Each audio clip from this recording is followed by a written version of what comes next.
France had beaten Italy in 35 of their 38 previous meetings and travelled to Rome looking to end a run of 5 successive defeats away from home.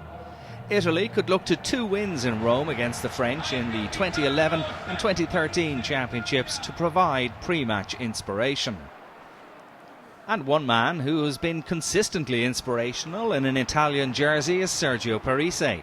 He scored a try in Italy's narrow defeat in Paris last season, and in the 3rd minute he was on the score sheet here.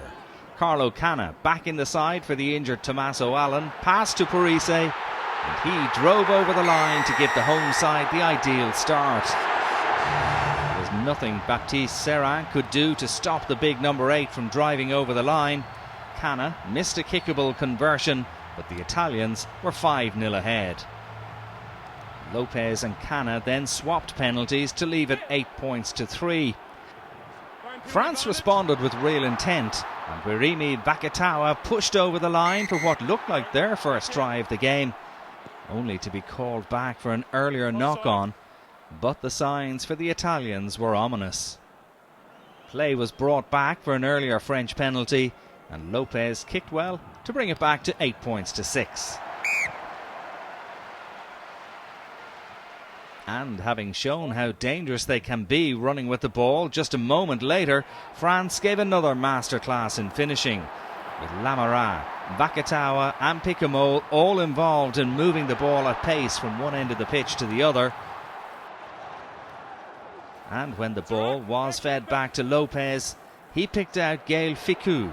A lovely dummy pass from the centre allowed him slip through the Italian defence and clear to the line for only the 3rd try of this season's championship for Guy Novet's men. It really was a brilliant execution from the Toulouse man, and it put France ahead for the first time in the game. When Lopez added the extras, France were 13 points to 8 in front. Italy, to their credit, continued to make a match of it, and another Canna penalty in the 28th minute left it Italy 11, France 13. This was more like it from the Italians as they looked to end a run of 10 successive championship defeats. 6 minutes before the break, France went 16-11 in front with another Lopez penalty, his 4th successful attempt with the boot on the day, and that's how it stayed until half-time. Lopez added another penalty soon after the break, and then another flash of brilliance from the French backs. Fickou broke from deep inside French territory. His pass to Vakatawa sent the big winger away, and he looked likely to score, only to be denied by a wonderful saving tackle from the Italian fullback Edoardo Padovani.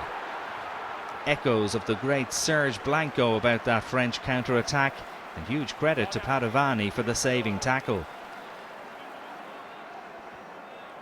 However, the French didn't have to wait too long for the next score. The Italian defence was stretched, and Vakatawa was allowed run through almost unchallenged under the posts. A poor score for the Italians to concede. Vakatawa back in the starting lineup in place of Juan Uge, and with a try to celebrate. It left Lopez a simple tap over, and it was suddenly 26-11 in favour of Les Bleus.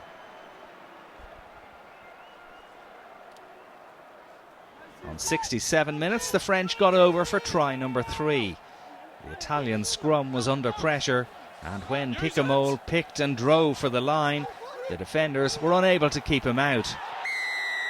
A good score from the experienced number 8, and it made sure of the win. The only question was, could they add one more try for a bonus point? When Lopez converted, France were 33 points to 11 ahead.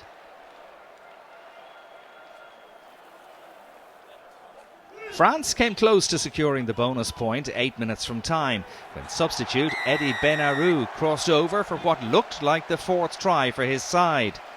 But when the TMO reviewed the build-up, Fickou was deemed to have been in touch before feeding the ball back inside.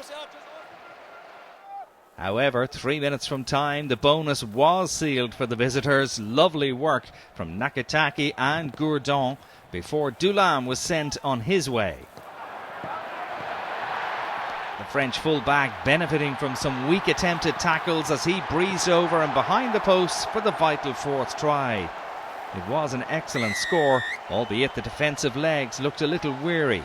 When Lopez converted, it was 40 points to 11 and France were out of sight.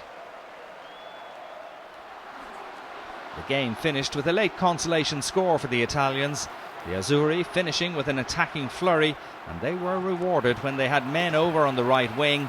The ball was fed out to Angelo Esposito, who got over in the corner to put some gloss on the scoreline for Conor O'Shea's men. Canna converted with the last kick of the game, and that left it 18 points to 40. Despite the late concession of that try, France will be well satisfied with a bonus point victory, moving them into the top half of the table at least temporarily as they prepare to host Wales on match day 5. Italy, who will finish bottom of the table regardless, have one more chance to end their losing run when they travel to Scotland next time out. Final score at the Stadio Olimpico: Italy 18, France 40.